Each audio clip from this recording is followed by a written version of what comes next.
وای ټایپس یعنی ویژنری خلکو له پکار دي چې هاو ټایپس خلک انسپایر کی او ځان سره کی. تامس فرایډمن په خپل کتاب ورډ از فلیټ کې لیکي چې پیسیمست خلک خو په خپل ذهن کې ټیک وي خو ولې په دنیا کې بدلون اپټیمست خلک راولي. د بیل ګیټس دا ویژن وو چې غونډې دنیا ته کمپیوټر ورسوي او هر انسان دغه کمپیوټر استعمال کی او د خپل صلاحیتونو اثر 100 ګونه زیات کی او همداسې وشوه. او اوس د هغه ویژنداري چې د غونډې دنیا نه ملیریا ختمه کی.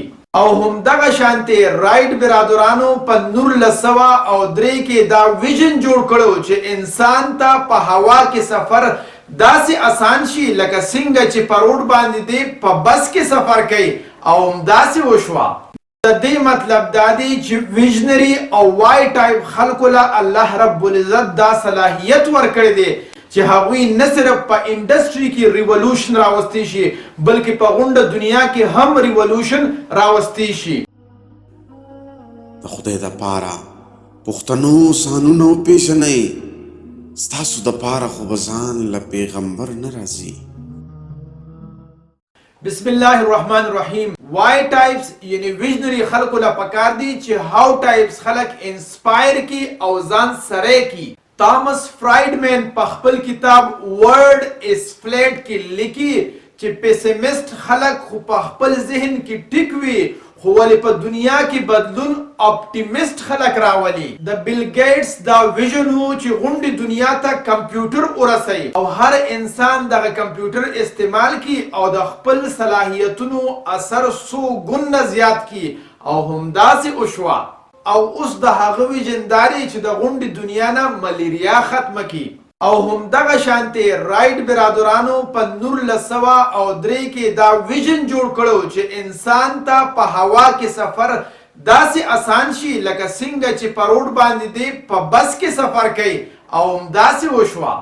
د دې مطلب دا دی چې ویژنری او وای ټایپ خلکو له الله رب العزت دا صلاحیت ورکړی دی چې هغوی نه صرف په انډسټري کې ریولوشن راوستی شي بلکې په غونډه دنیا کې هم ریولوشن راوستی شي. خو د دې ریولوشن راوستو دپاره دغه ویژنري خلکو ته به داسې خلک پکار وي چې هغه هاو ټایپ وي یعنې هغوی د دغې ویژن دپاره سټرکچر او پروسیسز او نظام جوړولی شي. وای ټایپس خلک هغه خلک دي چې دوی څه امیجن کی او څه ویژن جوړ کی نو د هغې دپاره دونه پر امید وي چې د یقین تر حده پورې دوی خپل مهنت کوي اول آخر هغه خپل مقصد ترلاسه کی. خو ولې داسې قسمه خلک په دنیا کې ډیر لږ وي خو داسې قسمه خلکو کې الله رب العزت دا صلاحیت ایښی دی چې دوی د خپل ویژن او مقصد نه په خپل چارپیرچل کې خلک انسپایر کی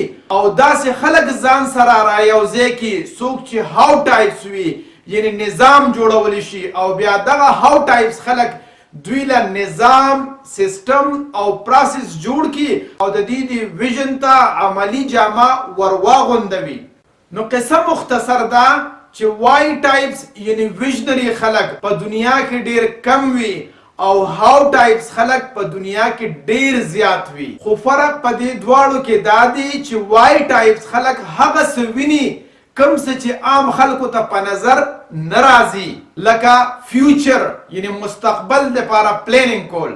او هاو ټایپس خلک په هغه څیزونو توجه ورکوي کم څیزونه چې خلکو ته په نظر راځي مثلا سټرکچر او نظام ودرول او بیا په هغه سټرکچر او نظام باندې خلک ورچول چې هغوی خپل منزل ته ورسي. خو ګورې دا یو خبره یاد ساتئ چې په دې دواړو قسمونو کې یو ښه او بل لر نه دی بلکې دا دواړه قسمه خلک دنیا ته او د دنیا مسایلو ته په خپل خپل انداز کې ګوري او هم هغه شانتي د هغې مسایلو حل هم د دې دواړو په نظر کې مختلف وي. یعنی یو قسمه خلک چې هغې ته مونږ ویژنري وایو دا آیډیلیسټ خلک وي او دا دویم قسمه خلک ډیر پریګمیټک او پریکټیکل خلک وي. یعنی د آیډیلیسټ او د ویژنري خلکو چې کوم تصور جوړ کړي وي د هغې تصور عملی شکل جوړول دا د دویم قسمه یعنی د هاو ټایپ خلکو کار دی. کو چرې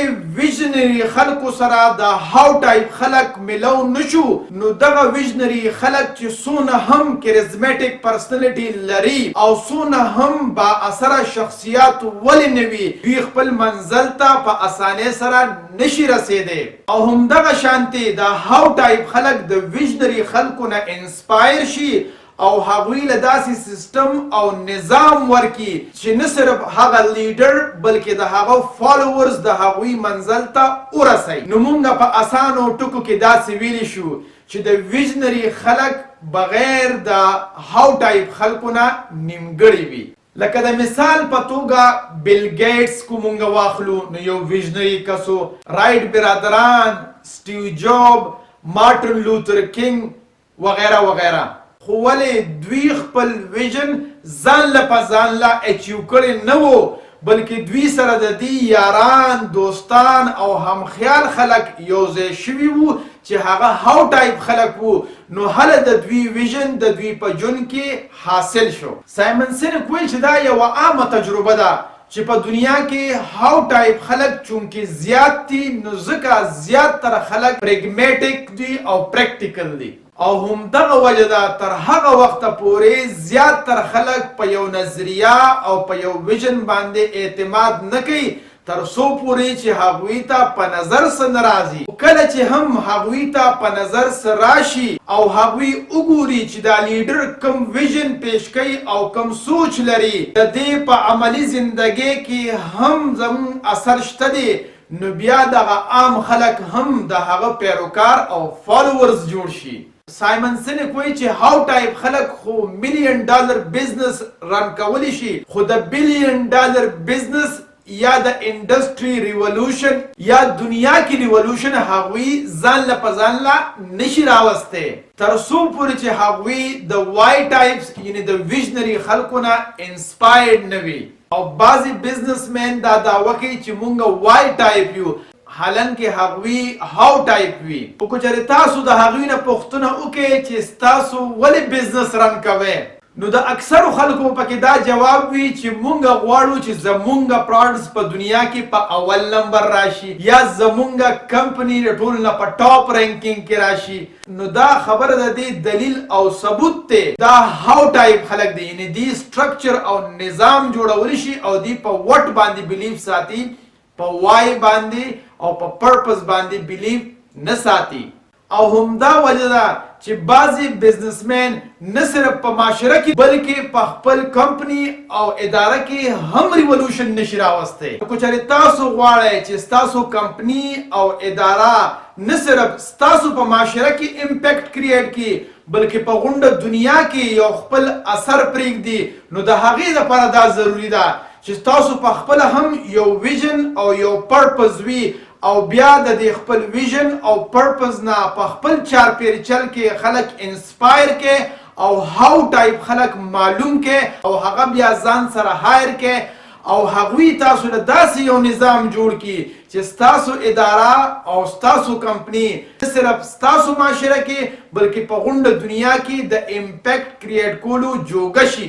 ځکه چې دا خبره تجربې نه ثابته ده چا چې هم په دنیا کې انقلاب راوستی دی یا امپیکټ کریټ کړی دی نو هغه ویژنري خلک دي او هغوی بغیر د هاو ټایپ خلکو نه دا امپیکټ نه دی کریټ کړی. نو ځکه موږ دا خبره کوو که چېرې تاسو یا ستاسو اداره یا کمپنی امپیکټ کریټ کول غواړي نو تاسو له به هم په دغه لاره باندې تک پکاري. او د ویژنري خلکو او د هاو ټایپ خلکو دا پارټنرشپ د اعتماد په بنیاد باندې جوړیږي او لانګ ټرم چلیږي. مثال په توګه باندې بیل ګیټس دا ویژن جوړ کو چې کمپیوټر غونډې دنیا ته ورسوي نو هغه د خپل ویژن خپل ملګرو ته دوستانو ته بیان کو او خپل ملګري یې انسپایر کړل. نو د هغه په ملګرو کې یو ملګری چې پال ایلن و هغه د دې ویژن اچیومنټ دپاره کمپنی جوړه کړه.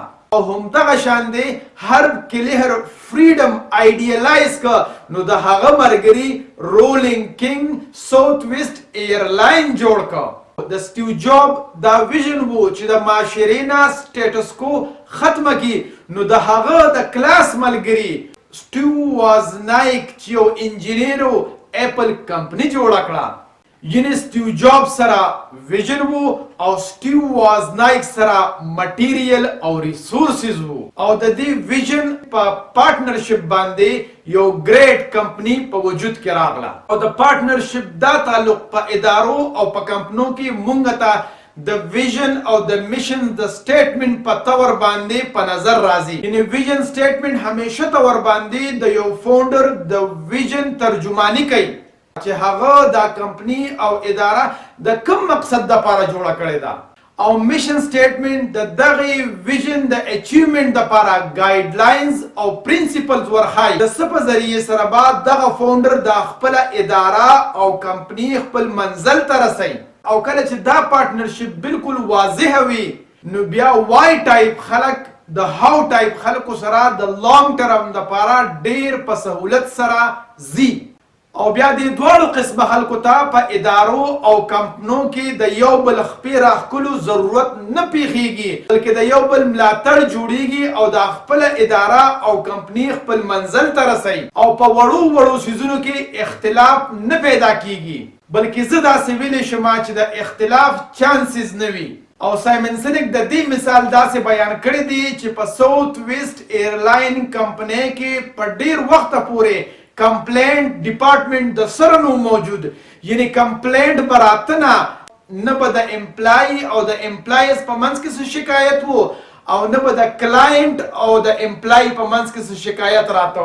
نو ځکه خو کمپلینټ ډپارټمنټ تر ډیرو وخته پورې نه و. او کله چې دغه شانتې د اعتماد او د ټرسټ فضا په اداره یا په کمپنۍ کې قایمه وي نو بیا غټ نه غټ مصیبت برداشت کول او ریسک اغستل د امپلای دپاره اسان وي. بلکې په دغه اداره او کمپنۍ کې بیا امپلایز د کمې تنخواه د زیات بوج او د بونس او د پروموشن نه ملاوېدو شکایتونه نه کوي بلکې هغوی ګوري چې آیا مونږ خپل منزل اړخ ته روان یو او که نه. نو که خپل منزل اړخ ته رسېدو دپاره د دې امپلای د قربانۍ ضرورت شي کو هغه د تنخوا په شکل کې وي کو د پروموشن قربانولو په شکل کې وي یا د بونس نه اغستو په شکل کې وي نو هم دغه امپلای دغه قسمه قربانۍ ته تیار وي. او بیا داسې ادارې په فاینانشل کرایسس کې نه کینی بلکې په فاینانشل کرایسس کې هم داسې ادارې خود طریقې سره سروایول کوي. په داسې ادارو کې بیا سی ای او یا لیډر اف د کمپنی اینڈ انسټیټیوشن سهار د یو مقصد سره راپاسي او نه صرف دغه لیډر او سی ای او د یو مقصد سره د خپل ادارې ته راځي بلکې هر یو امپلای چې سهار د خوب پاسي نو یو مقصد یې په ذهن کې وي او کله چې د ادارې یا د کمپنۍ نه واپس کور ته ځي نو په اطمینان سره ځي چې نن ورځ ما د یو مقصد لاندې تیره کړله او د سبا دپاره د کار انتظار کوي.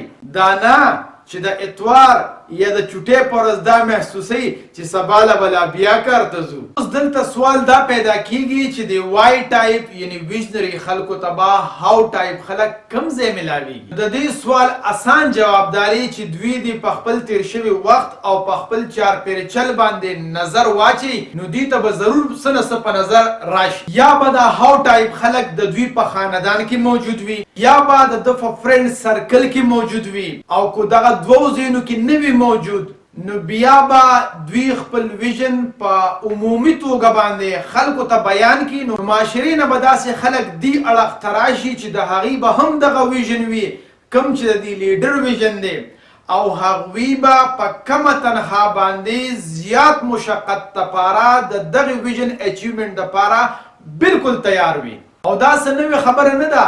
تاریخ گواه دی چې اکثر ویژنري خلکو ته یا په خپلو دوستانو کې څه خلک ملو شوي دي او یا په خاندان کې او که دې دواړو کې ني نو بیا د معاشرې نه ورته ښه خلک ملو شوي دي.